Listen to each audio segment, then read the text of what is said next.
స్త్రీలు ఏ పుస్తకాలు చదవవలసిన అవసరం లేకుండా సహజంగానే గొప్ప తెలివితేటలు ఉన్నవాడని శాస్త్రం చెప్పింది. పుస్తకాలు చదవక్కర్లేదు.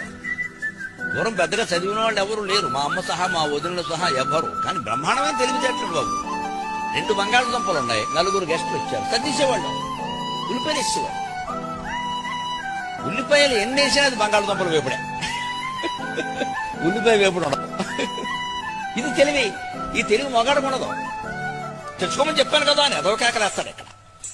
ఇప్పుడు ఒక మాట చెప్పకుండా సర్లేండి మీరు ఏదో పిచ్చారు బాగుండదు ఏమన్నా అనుకుంటారు, ఉండమనండి 10 నిమిషాలు ఉండమనండి, మీరు ఏదో పద్యాలు పడుతూ ఉండండి, మాట్లాడుతూ ఉండండి, నేను చేస్తాను కదా అని భర్త పరువు కాపాడటం కోసం లోపలికి వెళ్ళి అందులో టమోటాలు కలిపిందో ఉల్లిపాయలు కలిపిందో ఏదో కలిపిందండి. మొత్తం మీద బంగాళదుంపలు వేపుడండి.